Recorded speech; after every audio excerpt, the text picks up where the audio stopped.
vocabulary art activity.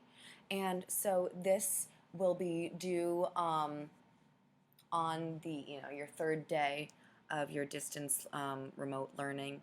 And so a couple things that your slides vocabulary art activity must have. It must have a slide for each vocabulary term. So it should have at least 10 slides. And you should use the words from this week's Quizlet set. And so I'll talk about these words in a little bit.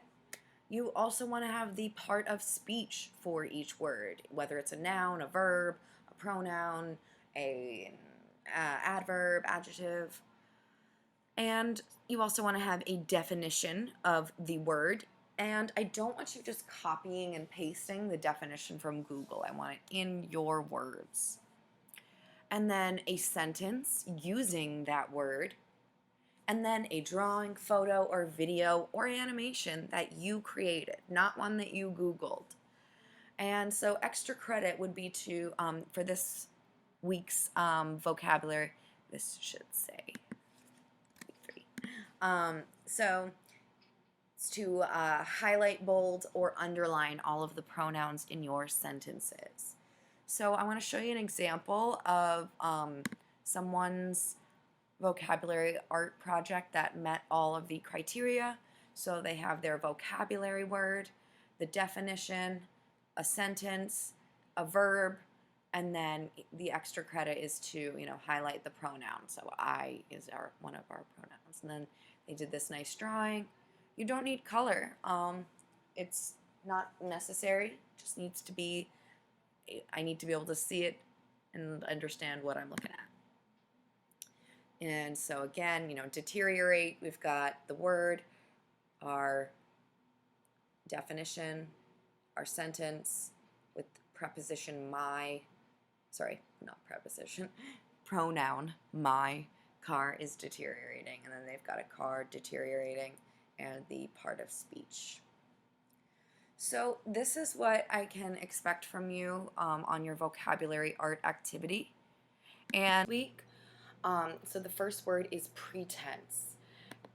And so pretense is a noun, and it's a way of acting where one hides their true feelings.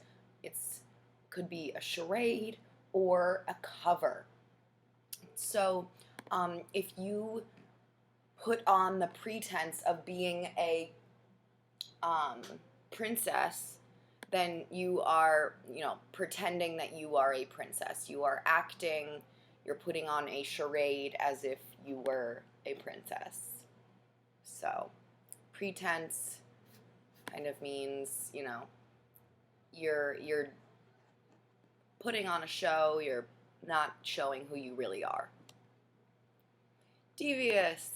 It's an adjective, and it means dishonest, sneaky, up to no good. And so you might have a devious sibling, or they maybe a pet that does devious things, like sneaking around and eating out of the garbage bin.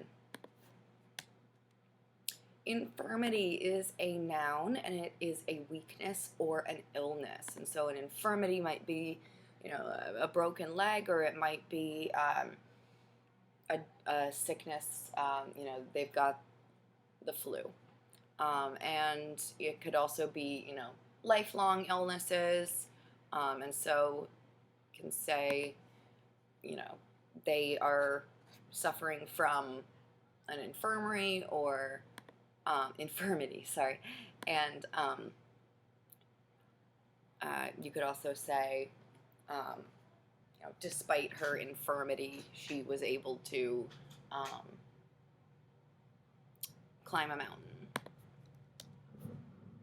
Falter is a verb, and it means to become unsteady, to fall, to stop.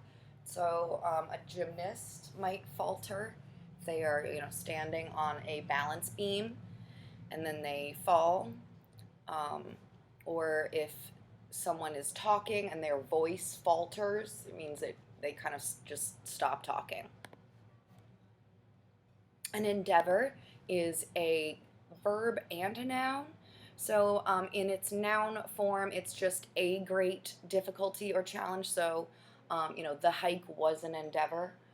Or it could be a verb, and it could be, to try your best to conquer a great difficulty. And so, in that sense, it would be, I endeavor to eat this whole cake.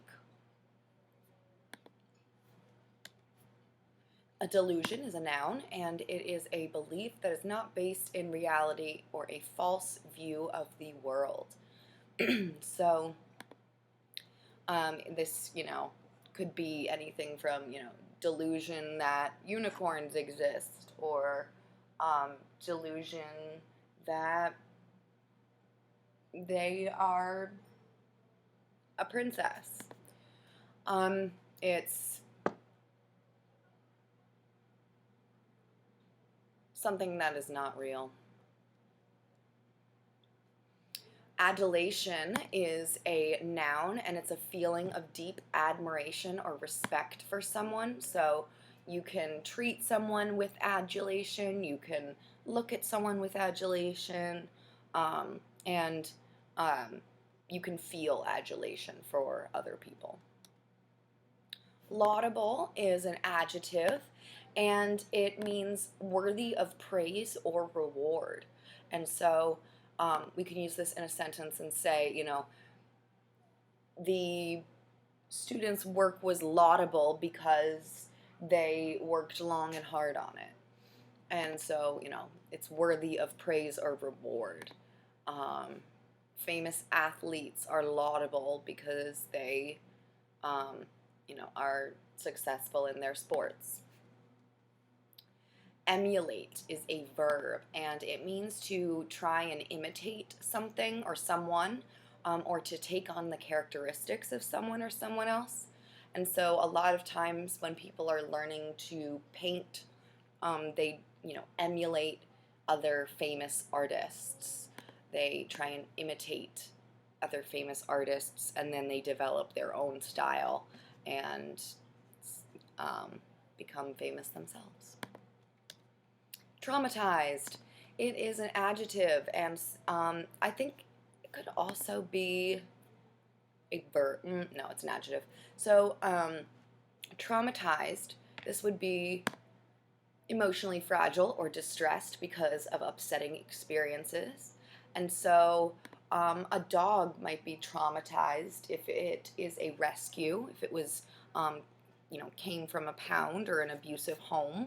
That might cause it to be traumatized. So, animals can be traumatized, people can be traumatized. I think that's all we don't really think about. And so, that is all for this week's vocabulary words. Remember to complete your writing response on your writing response doc, and to not turn it in, because then you will lose edit access, and we don't want that. So complete that writing response for this week on the writing response doc, and reach out if you've got any questions.